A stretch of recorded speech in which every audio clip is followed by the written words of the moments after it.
Is Perry going to come? Or we just... All right. Thank you very much for joining us here today. I'm Port of Seattle Commission President Fred Felleman, and we're delighted to be brought here together by Senator Cantwell, who's been a great champion of the environment, and specifically today to talk about her efforts to make sustainable aviation fuels cost-effective so that we can benefit from our aviation industry's reduction in air emissions, both the particulates as well as the greenhouse gases, both of which are very important both to our local communities as well as to the climate at large. So SeaTac is the 8th busiest airport and one of the fastest growing in the country. So providing that level of service is a great thing, but also comes with it a huge responsibility. As a public agency, as a public port, we need to do our part to minimize those impacts both on our surrounding communities and on the climate at large. And we set a goal as the Port Commission to utilize regionally produced sustainable aviation fuels 10% in 10 years. So that would be by 2028. It's an overly ambitious goal, but you have to aim high. And what that would mean is 67 million gallons of fuel would be averted from conventional petroleum fuel, so that we could then produce less particulates and have less impact on the climate. These are huge, ambitious goals, but the challenge has been twofold. One is having enough production capability, especially if you want to do it regionally, and we'll hear from some folks here that are doing that. The other is having it cost effectively. And what's really been very encouraging is that the airlines have been shown to be willing to use it as much as we can produce it at a cost-effective level. And so what the Senator has done in advancing this legislation is to provide a $1 billion grant for airlines and folks to be able to get the production level costs down, as well as a tax credit to the blending this into the fuel system. We are in the process of actually building yet another tank in our tank farm, so that we could actually have a blending spot right here at Seattle. Unfortunately, right now, all the fuel that's produced goes to California or Oregon, where they have these low carbon fuel credits. We just passed, the state legislature that is, just passed the low carbon fuel standard and the Climate Commitment Act, which will actively enable us to make fuels more cost effective. However, we need the support of the federal government, and it's going to be critical to have the partnership we have with the Senator here to make that happen. So without further ado, I would like to pass it on to one of the leaders in the airline decarbonization business, Diana Burkett-Rakow. Thanks, Fred. With Alaska Airlines. Thanks, Commissioner. Yes, I represent Alaska Airlines, and we have a path to net zero that I'll tell you about. But first of all, I'm really honored and appreciative, Senator, that you brought us together. Not only our home state senator and a phenomenal representative for us in Washington, D.C., often a passenger on board Alaska Airlines, flights 2 and 4, I believe, going back and forth, but also the chair of, for the entire country, the chair of the Commerce, Science and Transportation Committee, and we really, really appreciate your leadership in trying to make sure that we have a sustainable future for aviation, which is critical to a sustainable future for the globe. You have helped over the last couple of years, off topic, but to make sure that we remain a thriving industry even coming out of COVID and able to have these kinds of conversations. So all 22,000 of us really, really appreciate your leadership and support. So today we're here to talk about sustainable aviation fuels and the critical policies that are needed to advance it. And I'll tell you about sort of the role that sustainable aviation fuels plays in Alaska's vision of a sustainable future. To both create net zero climate opportunity and to create jobs. So we have a goal of getting to net zero by 2040. And we have a 5-part path to get there. The first is operational efficiency, managing to eliminate waste and eliminate fuel use from running a very tight operation and using technology that can support that. The second is evolving our fleet with our hometown airline manufacturer, Boeing. And we're in process of doing that, and that will take a chunk out of our carbon footprint, as every 737-9 MAX that we bring into our fleet is 25% more fuel efficient than the aircraft that they're replacing. The third piece is sustainable fuels, and I'll come back to that. The fourth is novel propulsion, and really that's limited to small regional aircraft, which we do have in our fleet, but it is a smaller proportion. And then finally, credible carbon offsets to close the gap. So sustainable fuels is the most variable part of that path to net zero, because we have to make sure, as Fred said, that it is more scalable and that it is viable at a cost-effective price. We love airplanes, we love flying people, but every year we burn 750 million gallons of fuel to do that, and we would love to have a viable alternative. It's the right thing to do. It also increasingly is what our customers are asking us to do, what our employees are asking us to do, and what other stakeholders are asking us to do. So we're grateful to have the partnership and support here. So Alaska's been involved with sustainable fuels for over a decade, flying test flights, et cetera. We offtake from Neste in San Francisco right now, and we also have a phenomenal partnership with Sky Energy Americas, and you'll hear from CEO John Plaza in just a little bit. And John, I think, knows more about SAF than just about anybody I know, except maybe Commissioner Fellman. But really innovative company that is working to make, with us, with Boeing, with others, make sustainable fuels a reality here in the Pacific Northwest. And making it a reality here is particularly important so that we can use it here without additional impacts of transportation.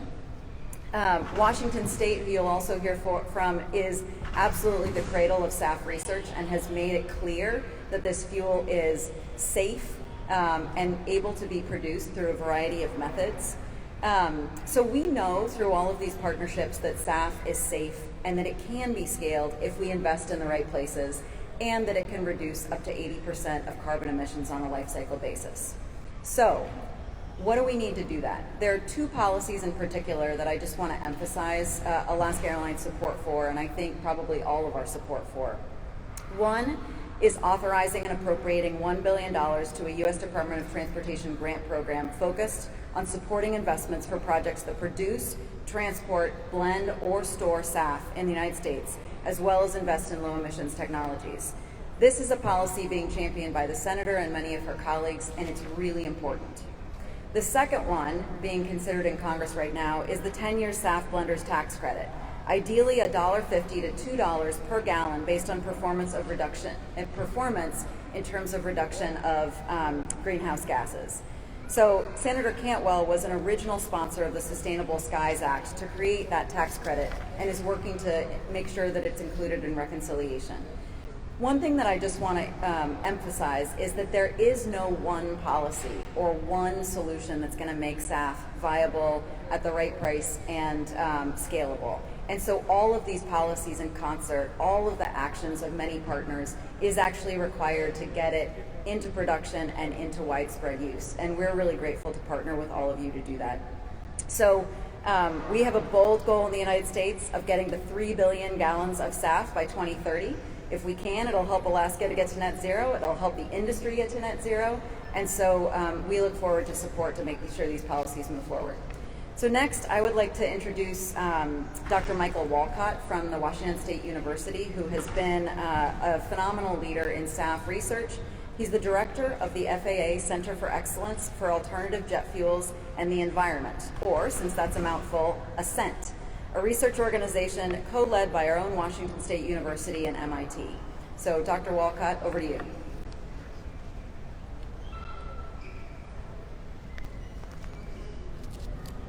Thank you very much, Diana. Appreciate your partnerships over the years. Alaska Airlines has been a tremendous partner from demonstration flights of some of our fuels towards informing policies and research ideas to make our work more impactful to the industry as a whole for that, and thank you for your involvement in that. Also like to thank the Senator who was one of the members who founded ASCENT and the FAA Center of Excellence for that. Her unflinching support of ASCENT and her vision on this is greatly appreciated by the community as a whole.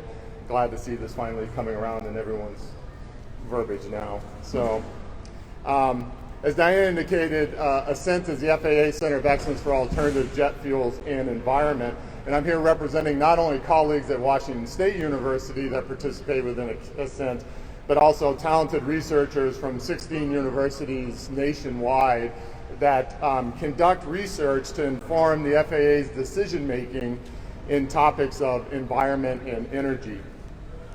This includes analysis not only to inform issues domestically, but also with international flight through forums such as ICAO, which is the International Civil Aviation Organization that regulates international flight through the UN as a member country. The FAA, or through the FAA, has a strong position within that activity. And lastly, these tools that we use for analysis comes down to the local level. We've worked with the Port of Seattle and Fred in terms of the port's local goals of reduction of or use of sustainable aviation fuels within the airport here, and understanding the viability and the feedstocks and the conversion methodologies that would have to be stood up in order to meet those goals for that. So together with our partners at Pacific Northwest National Labs, we bring this impact back home to this from the national stage from that. The Ascent conducts work in SAF, or Sustainable Aviation Fuels, in two primary fronts. One is in terms of the certification and qualification of fuels, in terms of understanding those processes and tests that have to be conducted to make sure these are safe fuels to be flown, and that the processes are reasonable processes to go through in order to do that. We work with partners at the FAA and with the ASTM to implement that work. And in addition to that, we look at supply chains and analytical tools to help inform the production of fuels and the pathways, and understand that there is credible CO2 emissions from those fuels for there. While we also continue to need technological advances that are vital to kind of moving this industry forward and developing these long-term solutions, like we do in our work with Sky Energy Americas, and John Plaza is going to be speaking to you coming up here. Today we mostly need stable policies and programs that help to establish the industry today. If we don't get the industry established today, then we can't make these advances that goes into the future for that. There are two areas for that, sort of echoing Diana's points. One is to build the necessary infrastructure that is required all the way from feedstock to flight for this new industry, and assure that this nascent industry is able to begin and exist. And then secondly, to establish a framework for evaluation of the environmental benefits of sustainable aviation fuels. We hear a lot about the need for sustainable aviation fuels to have the same cost as conventional fuels, and that is correct, because the energy content that is needed for the flight for, say, Alaska Airlines or others has to come in a cost competitive basis, but they also provide the societal environmental benefits of reduction of greenhouse gas emissions and other issues for that. And so establishing that framework to help to value those and bring that to the companies producing these sustainable products are vitally important. So with that, I'd like to introduce Greg Small, for the Executive Director of Climate Solutions. Climate Solutions has been a great partner in this policy front with us, and we appreciate your role in this area. So. Thank you, Michael. Thanks, everybody. Good morning. My name is Greg Small. I'm the Executive Director of Climate Solutions. We're a Northwest-based nonprofit with the mission of accelerating clean energy solutions to the climate crisis. I'm really honored to be here today with Senator Cantwell and all of these amazing partners in support of sustainable aviation fuels. In order to win on climate change at speed and scale, we need to be moving forward with solutions in every sector and every corner of the globe. And it just turns out that our particular corner of the globe here in the Northwest, and particularly here in Washington State, we are well positioned to help lead on one of the most important elements of the climate crisis, which is transportation. Transportation is the single largest source of carbon emissions in the United States, and it has to be a top priority for progress if we're going to get to where we need to go. So aviation, which is what we're here to talk about today, aviation is a significant piece of the transportation puzzle. Today, aviation represents about 11% of total transportation emissions in the United States, and globally, it's at about 2.5% and growing, right? We're seeing more and more aviation. We're going to probably see an increase in that 2.5%. That's why addressing sustainable aviation fuels is so important to that solution. Look, we're trying to electrify everything. We're trying to electrify cars and buses and airplanes and our buildings and everything else. And electrification is going to be an important part of the solution around air travel. But in the short and medium term, it's not going to solve all the problems. In some areas like regional travel, that may be a great solution. But for some solutions, sustainable aviation fuel is the single best step forward that we need to take right now. So this is an issue that people in this region have been looking at for a very long time. At our organization, at Climate Solutions, I look back, it was actually exactly 6 months ago, October of 2015, we released a report on sustainable aviation fuels that had input from lots of the different players here, Boeing and Alaska Airlines and WSU, and academic institutions, businesses, the port. We've been at it for a really, really long time. And there's no way to get to where we need to go and have the solutions coming from our state without a good policy infrastructure in place. We just cannot get there. Some of the other speakers have already talked about that. And that's why I'm so excited for the leadership of Senator Cantwell. I mean, there's no shortage of solutions that you've put forward on this in terms of bills, but I particularly want to highlight the one that others have talked about, which is this $1 billion package coming from the Commerce Committee in the reconciliation package. To get to speed and scale, we have got to have policy that can drive down cost and to drive innovation. And we can't get there without these types of investments. So we are very proud to support what you're doing, Senator Cantwell, and to partner with all of you to help to make this happen. So thank you very much for being here. And it's now my pleasure to introduce someone who I've been working with, and Climate Solutions has been working with for well over a decade, John Plaza. Thank you, John. Thanks, Greg. My name is John Plaza. I'm the CEO of Sky Energy Americas, and I'm an aviator and entrepreneur at heart. So I flew airplanes for a living for 20 years, and in 2000 I was flying a 747 from Anchorage to Tokyo and figured out in that 747 that was almost as old as me, we used enough fuel to power my car for 42 years. And so I decided I had to do something different. And so I started a biofuel company here in the state of Washington called Imperium Renewables. We built a 100 million gallon a year biodiesel plant in Hoquiam. That facility continues to operate today.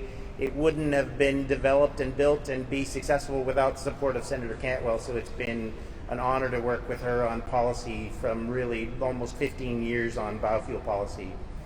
One of the things that Imperium did, and we still are excited about today, is we were chosen by Boeing to be the first producer of sustainable aviation fuel in 2008. So I've been involved in this industry from the beginning. I've partnered with all of the folks around us today, as well as P&L, for the development of technologies, addressing some of the challenges the first generation of biofuels have. And today, Sky Energy is focused on converting methane from landfills and other sources into jet fuel. And with our partners, we've been recently awarded a Department of Energy grant to do just that. And one of the things that has really enabled us to be successful as a company with Sky Energy Americas is our partnerships with those here today. So Alaska Airlines is committed to purchasing fuel from our first facility. We have an offtake agreement and a commitment to purchase fuel from Boeing, as well as an advance payment. So industry leaders, inclusive of Microsoft and others, are really wanting to scale and see this industry be supported and grow to meet the administration's challenges. One of the things that's really critical for us as a company is sustainability. So we consider waste streams to be the only critical input that we would use to convert fuel into aviation fuel. And I think that's why we've established these great partnerships with Alaska and Boeing. You know, one of the things that Washington really does have potential for in this industry is the amount of opportunity that exists, whether it's our clean grid or resources or waste residues, our municipal solid waste. All of these are great feedstocks to sort of transition aviation into a more sustainable industry. I think with this, I'd really like to highlight the the main reason we're here today. And it's really been a privilege for me to work with Senator Cantwell, both as a friend and as an advocate for the industry over the last 15 years. And her engagement and passion for clean tech solutions while creating sort of economic prosperity has really been important both for the nation and for the community. For example, that facility in Grays Harbor still operates today and has 50 family wage jobs that are in a community that needs that kind of support. So as the chair of Senate Commerce and Science Transportation, she really does understand the importance of what policy can impact industry to really grow the green economy. I think it's always important to recognize most of these solutions happen in rural America, and that's where infrastructure investment opportunity are truly needed. I think as we've heard from everybody else, this is an exciting space. I do want to draw a comparison. So in 2004, when I started my last biofuel company, the biodiesel industry was tiny. There was about 5 million gallons of capacity and 63 billion gallons of diesel consumption. Today, that industry is over 3 billion gallons of capacity.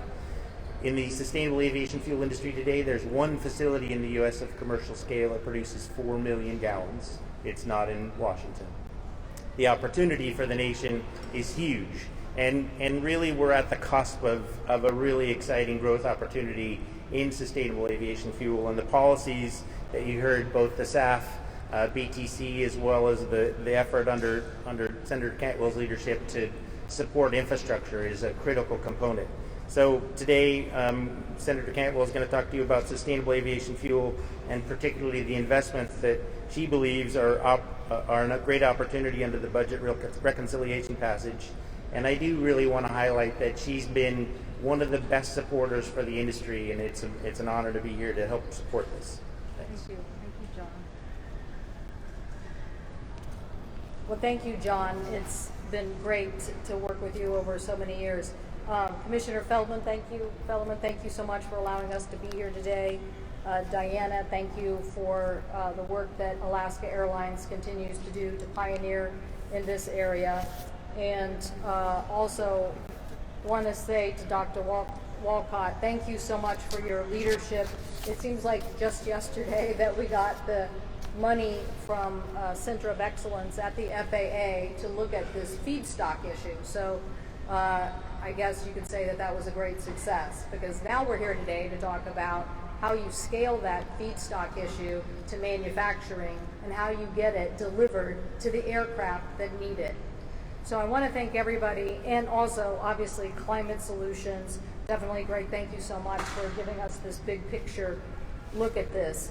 So the issues that we're here today to talk about is, how does the state of Washington continue to be a leader in delivering on the market and development of sustainable aviation fuel?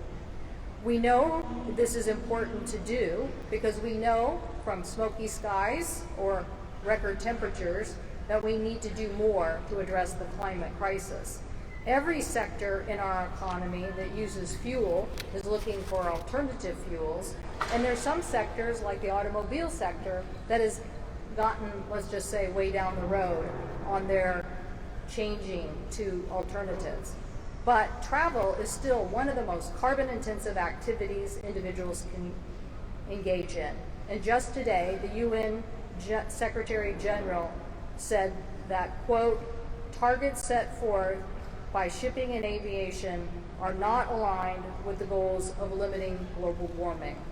They went on to say, especially in the areas of aviation fuel, we need to do more in the area of adoption. So that's what we're here to talk about today. How do we speed up that level of adoption? We're here to talk about what those solutions look like. Sustainable aviation fuel has the potential to reduce greenhouse gas emissions up to 70%. Our state has already been a leader in doing some of the advanced work on sustainable aviation fuel, but still more needs to be done to make this a manufacturer's market. The state of Washington is well positioned to be a leader in the production, the distribution, and the utilization of sustainable aviation fuel. We have the right feedstocks here. WSU, as we mentioned, through their various projects, have done great work has found enough wood waste and solid waste in the Pacific Northwest to meet the port's 2028 goal that Commissioner Feldman talked about.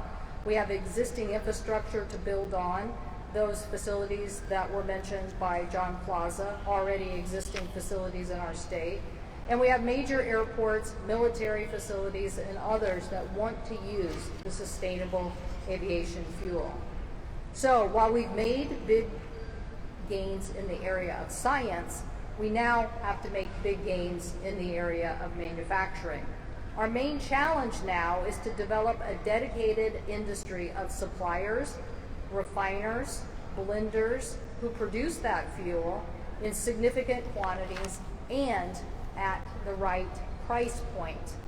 So that is why we are supporting in the reconciliation plan a new competitive grant program of $1 billion to the Department of Transportation, where those projects that would be eligible would be those that could produce, transport, blend, store sustainable aviation, and develop and demonstrate how these low emission technologies would apply.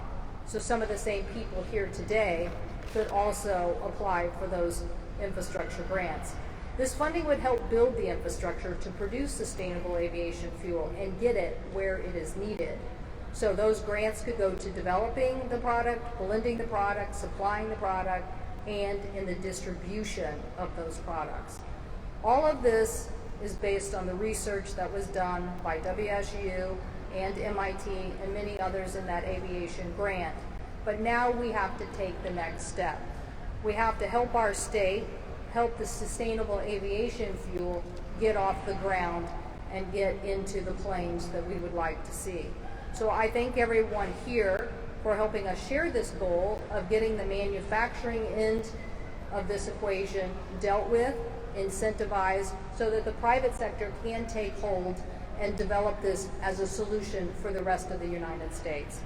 So thank you all very much. I know this is a big challenge, but we've already been a leader in aviation, so I'm pretty sure we can be a leader in sustainable aviation fuel as well. Thank you. Well, thank you, Senator Cantwell, and she's available for talking as well of all of us. I just did mean to mention that King County and the Port of Seattle have embarked upon a $500,000 study to look at municipal solid waste being converted into jet fuel for use in SeaTac, and that's going to be getting underway just here soon. As Ms. Plaza said, using waste to make that a valuable thing is a great thing. Anyway, feel free to ask anybody questions, but you really realizing this is all part of the reconciliation bill, and as you can see, the supply chain for fuel, as for everything, is about working together. And so if we're going to build back better, we got to do it together. So anyway, let us open it up for questions. Senator, you mentioned, I'm sorry, hey, step back up the mic, thank you. The discussion mentioned that airlines are eager to get on board, and you just mentioned that airports and the military are also up for it. How would you gauge that support for this transition to these sustainable fuels? Well, obviously the airlines are also facing international standards that are being set. We've had a couple of precarious positions over the last several years. So I think everybody is committed to making the change. And so the question is, can you produce a cost-effective, sustainable product? And that's what we need to get at, that next level of the manufacturing, and figure out how to do that at scale. And so you can see that even though we have entrepreneurs here, nobody is stepping up with all of the mechanisms for us to answer those questions. So we think that a little bit of grant incentive could help us get that done. Doctor, this question might be better suited for you if you would Yeah. mind stepping back up there. Diana, you mentioned that you're buying more fuel-efficient airplanes. In terms of the performance of the fuel, how does it compare when it comes to fuel efficiency? Yeah, thank you. Efficiencies and safety are utmost of importance in terms of the production of these types of fuels. In the sustainable aviation fuel world, a process for conversion to a fuel is first certified through ASTM, and then that fuel is blended and has to be certified under a conventional jet fuel standard. So it passes the same standards and requirements as every conventional jet fuel that's used in a commercial flight today. So that's very important from a safety standpoint, and I think your question also addressed the efficiency issue within that. Because of the fact that in the case of sustainable aviation fuels, oftentimes we build the molecules that we want, then there's opportunity to build not only a cleaner fuel, but a higher efficiency fuel also. And what's important is to get to the production of high enough so that we're able to fly these at large blending ratios, or eventually to meet the carbon goals that President Biden has set, to actually be able to fly 100% sustainable aviation fuel from that, and we'll see significant benefits from that standpoint.